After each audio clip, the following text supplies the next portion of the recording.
Hello students, आज का जो हमारा टॉपिक है वो है, सबसे पहले देखते हैं Newton's first law of motion. Newton का फर्स्ट लॉ ऑफ मोशन क्या कहता है, पहले हम उसके बारे में पढ़ते हैं। फाइन, न्यूटन का जो लॉ है वो ये कहता है, मान लो कोई ऑब्जेक्ट है ए। फाइन, एक ऑब्जेक्ट है ए, ये रेस्ट में है अगर, तो ये रेस्ट में रहेगा। मीन्स कि अगर कोई ऑब्जेक्ट है, मान लो फॉर एग्जांपल मैं ही हूं, मैं सीधा कर रहा हूं तो मैं रेस्ट में हूं अभी, क्योंकि मैं चल नहीं रहा हूं, ठीक है। लेकिन जैसे ही कोई एक्सटर्नल एफर्ट लगेगा, फॉर एग्जांपल किसी ने मुझे धक्का दे दिया, तो मैं क्या करने लग जाऊंगा, मोशन में आ जाऊंगा, मेरी स्टेट चेंज हो जाएगी। तो Newton's first law of motion यही कहता है कि ये ऑब्जेक्ट है, ये अभी किसमें है, रेस्ट में। जब तक कि इसके ऊपर कोई फोर्स ना लगाया जाए, जब तक इसके ऊपर कोई फोर्स ना लगाया जाए, ये रेस्ट में ही रहेगा।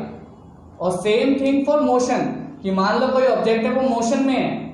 कार का एग्जांपल लेते हैं, कार जो है मोशन में चल रही है, जब तक हम उसके ऊपर ब्रेक ना लगाएं तब तक वो रुकेगी, या जब तक हम उसे एक्सेलरेट ना करें तो क्या वो उसकी स्पीड बढ़ेगी, नहीं।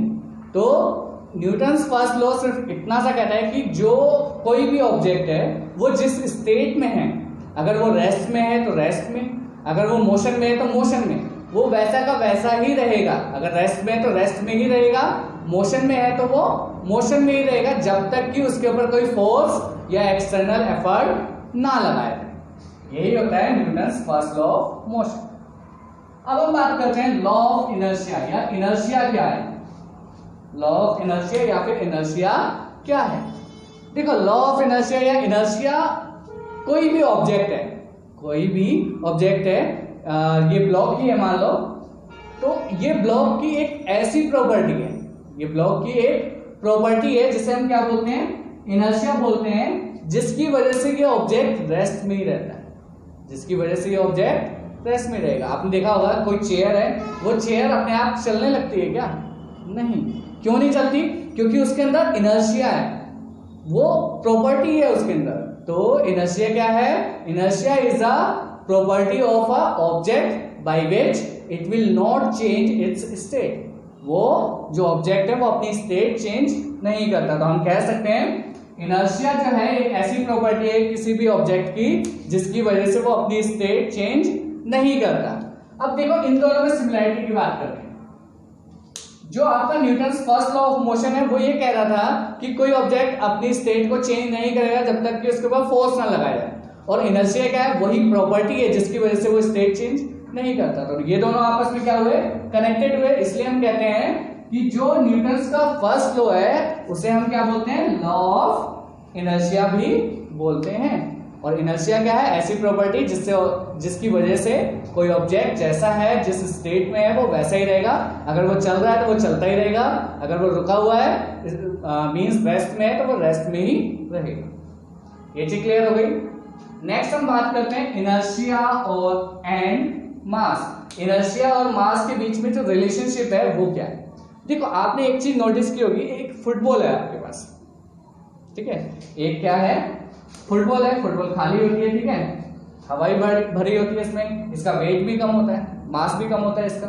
फाइन, इसका मास m1 है, m1, ठीक है। एक है आपके पास स्टोन। अब स्टोन क्या होता है, पूरा फुल होता है, क्या नाम है, उसका वेट भी क्या होता है, ज्यादा होता है। दोनों सेम साइज के हैं, एक स्टोन है और एक फुटबॉल है, और दोनों का मास अलग अलग है लेकिन दोनों का साइज सेम। अब अगर आप फुटबॉल को किक मारो और स्टोन को किक मारो तो क्या होगा, जो फुटबॉल है वो चेंज कर देगी, वो उसकी स्टेट चेंज हो जाएगी, वो रुकी हुई होगी तो अब वो क्या हो जाएगी, मोशन में आ जाएगी। लेकिन क्या स्टोन मोशन में आएगा, नहीं आएगा। किस वजह से नहीं आएगा, क्योंकि जो ऑब्जेक्ट स्टोन है उसका मास ज्यादा है और जो ऑब्जेक्ट जो फुटबॉल है उसका मास कम है। और अनदर एग्जांपल लेते हैं, एक खाली बॉक्स लो, उसे आप स्लाइड करो तो इजीली स्लाइड कर लोगे, लेकिन अगर एक भरा हुआ बॉक्स है उसे स्लाइड करो, हैवी बॉक्स है, तो क्या वो जल्दी से स्लाइड होगा, नहीं होगा। ये किस वजह से होता है, ये इसलिए होता है बिकॉज जो इनर्शिया है वो डायरेक्टली डिपेंडेंट होता है मास के ऊपर। मतलब कि मास जितना ज्यादा होगा उतना ही उसका इनर्शिया होगा, या फिर ये कह सकते हैं अदर वर्ड्स में, जितना ज्यादा मास उतना ही उस ऑब्जेक्ट को मूव कराना मुश्किल होगा। ये क्लियर हो गया।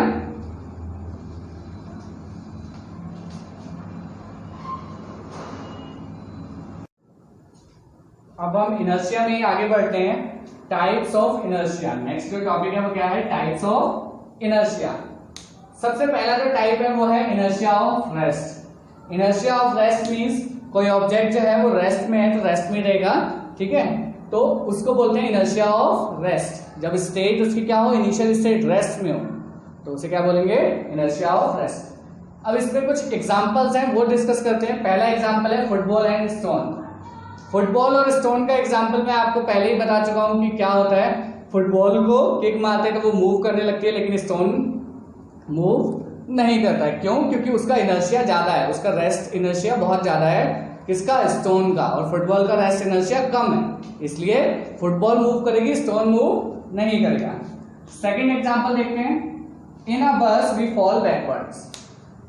इसका मतलब क्या है, देखो आपने देखा होगा, आप कार में बैठे हो, बस में बैठे हो या फिर बाइक पे बैठे हो, बाइक अभी रेस्ट में रुकी हुई है, आप उस पे चढ़े, बाइक पे बैठ गए जैसे फॉर एग्जांपल, या बस पे बैठ गए, बाइक सडनली चलनी स्टार्ट हो, सडनली स्पीड उसकी बढ़ गई, तो उसकी स्पीड बढ़ने से क्या होगा, उस बाइक की तो स्पीड चेंज हो गई, मतलब बाइक जो है वो रेस्ट में थी और वो क्या हो गई, मोशन में आ गई। लेकिन आपकी बॉडी जो है वो रेस्ट में ही है, अभी आपकी बॉडी क्या है, रेस्ट में है, उसकी वजह से आपकी बॉडी क्या होगी, थोड़ी सी पीछे को, आप थोड़ा सा बैकवर्ड होते हो। क्यों? क्योंकि आपकी बॉडी रेस्ट में होती है, लेकिन बाइक जो है मोशन में आ जाती है, फिर धीरे धीरे आपकी बॉडी भी मोशन में आने लगती है और आप फिर बाइक के साथ चल जाते हैं। ये फॉल बैकवर्ड क्यों हुई, ये समझ आ गया, just because of inertia of rest. Next example देखते हैं, फ्रूट्स। आपने देखा होगा पेड़ पे तो फ्रूट लगे होते हैं, जैसे फॉर एग्जांपल मैंगोज ही हैं, वो पेड़ के ऊपर लगे हुए हैं, फाइन, आप पेड़ को हिलाते हो और फ्रूट्स नीचे गिर जाते हैं, ये क्यों होता है? तो इसको समझने का बहुत सिंपल सा तरीका है, ये भी इनर्शिया ऑफ रेस्ट की वजह से ही होता है। अगर आप ध्यान से देखो, जो फ्रूट है, जो मैंगो है, वो अभी रेस्ट पे है, जैसे ही आपने हिलाया, आपने मैंगो को नहीं हिलाया बल्कि सिर्फ उसकी ब्रांच को, ट्री की ब्रांच को हिलाया, तो ट्री की ब्रांच तो मोशन में आ गई, लेकिन जो मैंगो है वो रेस्ट में ही होगा। रेस्ट में ही होगा तो जो उसकी ब्रांच है, फॉर एग्जांपल अगर आप देखो ये मैंगो है, ठीक है, ये जो है ब्रांच से लटका हुआ है, तो ये ब्रांच मोशन में आएगी, तो ये तो मोशन करेगा, लेकिन ये मैंगो क्या होगा, रेस्ट में ही होगा, और रेस्ट में होगा इस वजह से ये तो अपनी जगह पे रहेगा, लेकिन ये जो ब्रांच है वो आगे हो जाएगी, शेक होगी तो थोड़ा सा आगे निकल जाएगी, तो इसलिए ये दोनों अलग हो जाएंगे, तो मैंगो अलग हो जाएगा और ब्रांच अलग हो जाएगी, तो ब्रांच और मैंगो टूट जाएंगे। ये समझ आ गया।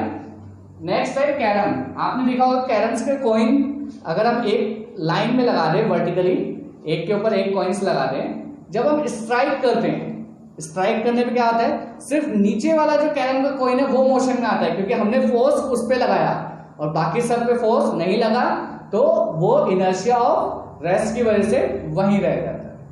ये समझ आ गया। अब हम हमारे नेक्स्ट टॉपिक पर बढ़ते हैं। नेक्स्ट टॉपिक क्या है, inertia of motion. Next type देखते हैं इनर्शिया का, इनर्शिया ऑफ मोशन।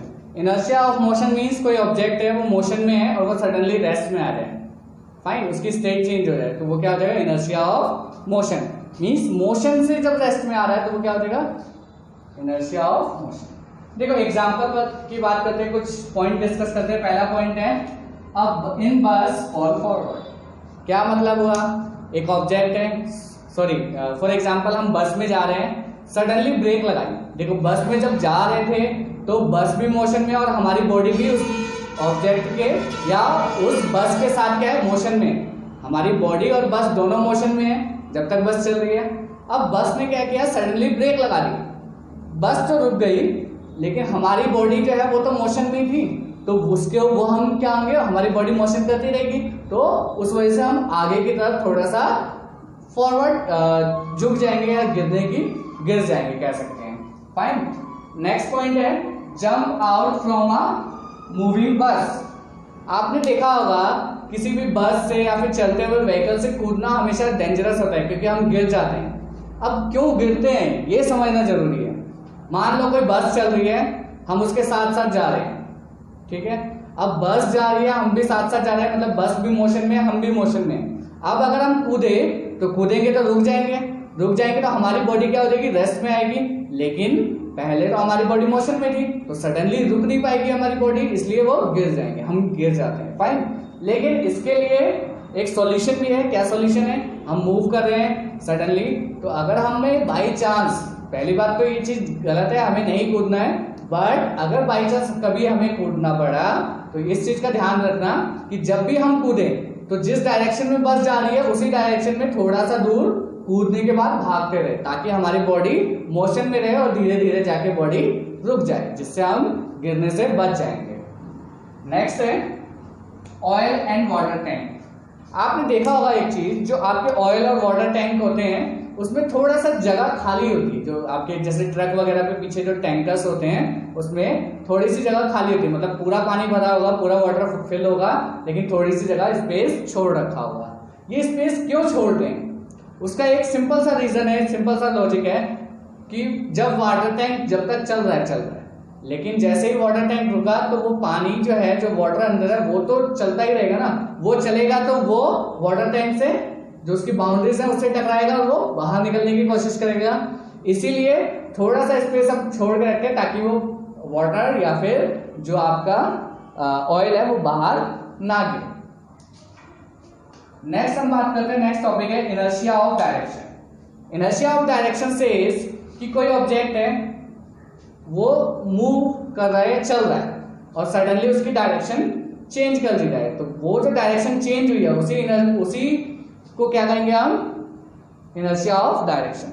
अब इसका एग्जांपल देखते हैं, इसकी वजह से कुछ इफेक्ट्स आते हैं। एग्जांपल है पहला एग्जांपल है क्या है, मूविंग कार। आपने देखा होगा पहाड़ों पे जब हम जाते हैं तो जैसे ही कार मोड़ते हैं तो हम भी उसके साथ साथ मोड़ने लग जाते हैं। क्यों? क्योंकि बॉडी जो है, जैसे कार इस साइड मोड़ी तो हम इस साइड को झुकते हैं। क्यों? क्योंकि हमारी बॉडी जो है सीधे मोशन में है, लेकिन कार इधर को चली गई तो हमारी बॉडी सीधे मोशन में जाती है, तो वो सीधे ही जाने की कोशिश करेगी, तो इसलिए हम ऐसे गिर जाएंगे।